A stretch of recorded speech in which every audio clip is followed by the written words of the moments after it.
החושן בהדרכת נחמה איצקוביץ', יוצרת, אומנית, יוזמת ומקימה את מכללת אשת חיל. לבסיס אבני החושן נשתמש בקלקר דחוס בעיצוב קוביות.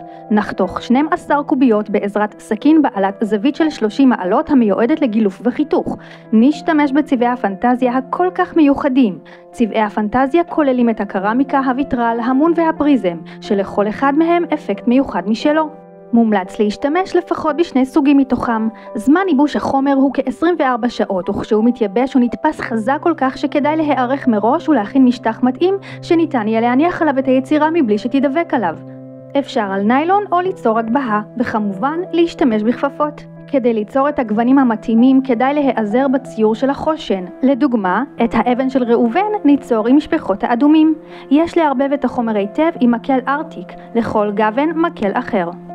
השכבה הראשונה תמיד תהיה עם ויטרל, כדי לקבל את האפקט השקוף המיוחד. יש לשפוך בשפע. אחרי הייבוש יראו טוב יותר את הגוונים והאפקטים. השכבה מסביב לצבע הויטרל תהיה קרמיקה. את השאריות ניתן לשפוך חזרה לצנצנת. בעזרת המקל ניתן לערבב בין הגוונים גם על המשטח עצמו. השכבה הבאה תהיה מהמון או מהפריזם לבחירתכם. באותה שיטה ניצור את שאר האבנים. ונניח לייבוש סופי. אחרי הייבוש נניח על קוביות קנבס בגודל של 20 על 20 סנטימטרים ובעזרת עיפרון נסמן עד היכן לצבוע. נשתמש בצבע עם אפקט כסף טהור. זה צבע שעולה על כל משטח. רצוי להשתמש בכפפות ומסכה. לחלופין ניתן להשתמש באקריליק כסוף, אך המראה יהיה פחות מבריק ואלגנטי. נצבע גם את השוליים. לאחר ייבוש הצבע נדביק את קוביות הקלקר בעזרת דבק אקספרס, כדי שגם אם הוא יגלוש קצת מעבר לקלקר, עדיין המראה יישאר נקי, היות והדבק הופך לשקוף. חשוב לשים את הדבק בשוליים כי מרכז הקובייה חלול. יש להניח על משטח הקנבס בלי ללחוץ, אלא לתת לו להתייבש לבד. בשלב הבא נדביק את שמות השבטים, רצוי באותיות המזכירות בצורתן מראה עתיק. דבק האקספרס מתאים גם לכאן, כי ההדבקה שלו חזקה מאוד. על כל האותיות נמרח דבק עלי זהב. אם הן מחוברות בקווי תמיכה, מומלץ לא למרוח עליהם את הדבק, אלא לטשטש אותם בעזרת גוני האבן. יש למרוח בזהירות רק על המשטח המיועד, וכדאי לשים שכבה עבה מאוד על האותיות, אבל אז זמן הייבוש יהיה לאחר 18 שעות לפחות, שאז הדבק הופך להיות מלבן לשקוף, ורק אז הוא ראוי לשימוש. כשהדבק שקוף לגמרי, נניח מעליו את עלי הזהב כשהמשטח החלק כלפי מעלה והמחוספס נוגע בדבק. נשפשף על האותיות ונקלף.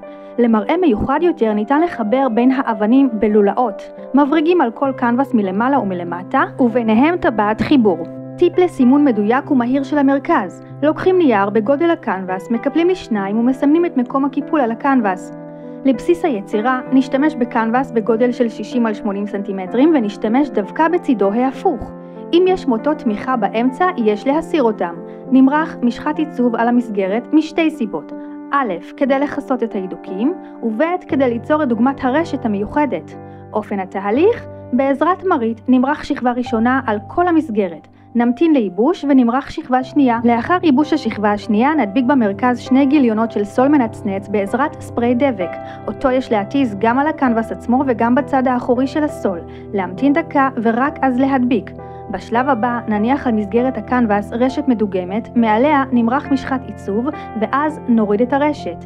ראו איזו דוגמה יפהפייה היא יצרה. לאחר הייבוש נצבע בצבע הכסף המבהיק ונדביק את הפסוקים שבחרנו.